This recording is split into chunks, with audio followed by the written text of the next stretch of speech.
ಇಡೀ ಜಿಲ್ಲೆಯಲ್ಲಿ ಸಾರ್ವಜನಿಕರು ತಮ್ಮ ತಮ್ಮ ಸಾಮಾಜಿಕ ಕಾರ್ಯಗಳನ್ನು ಇರ್ಬೋದು, ಧಾರ್ಮಿಕ ಕಾರ್ಯಗಳನ್ನು ಇರ್ಬೋದು, ಸಾಂಸ್ಕೃತಿಕ ಕಾರ್ಯಕ್ರಮವನ್ನು ಇರ್ಬೋದು, ಮನೆಯಲ್ಲಿ ಹಬ್ಬ ಹರಿದಿನಗಳನ್ನು ಇರ್ಬೋದು, ಅಥವಾ ಕೋಲಗಳನ್ನು ಇರ್ಬೋದು, ಯಕ್ಷಗಾನಗಳನ್ನು ಇರ್ಬೋದು, ಕಂಬಳಗಳನ್ನು ಇರ್ಬೋದು, ಏನೇ ನೀವು ಮಾಡ್ಕೊಳ್ಳಿ.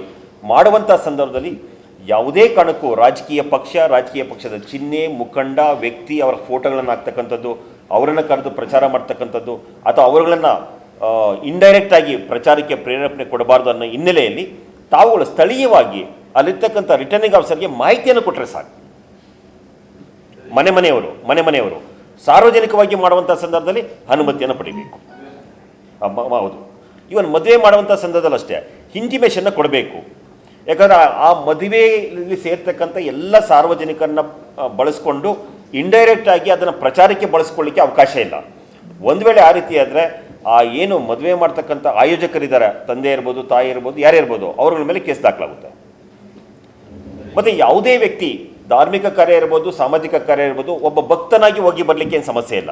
ನಮಗೆ ಈ ಚುನಾವಣಾ ನೀತಿ ಸಂಹಿತೆ ಜಾರಿಗೆ ಬಂದಿರತಕ್ಕಂಥದ್ದು ಕೇಂದ್ರ ಚುನಾವಣಾ ಆಯೋಗದ ನಿರ್ದೇಶನಗಳಲ್ಲಿ ಯಾವುದೇ ಕಾರಣಕ್ಕೂ ಒಬ್ಬರನ್ನು ಈಗಳಿತಕ್ಕಂಥದ್ದು, ಅಂದರೆ ಧಾರ್ಮಿಕವಾಗಿ ಅಥವಾ ಕೋಮು ಭಾವನೆಯಿಂದ ಅವ್ರನ್ನ ಈಗಳಿತಕ್ಕಂಥದ್ದಕ್ಕೆ ಅವಕಾಶ ಇಲ್ಲ. ಸೊ ಅಂಥ ಪ್ರಕರಣ ನಮಗೆ ಕಂಡು ಬಂದ ಸಂದರ್ಭದಲ್ಲಿ ಅದನ್ನು ನೋಡಲಿಕ್ಕೆ ನಮ್ಮಲ್ಲಿ ಒಂದು ಟೀಮ್ ಇದೆ. They will verify if they have breached that condition, will take action.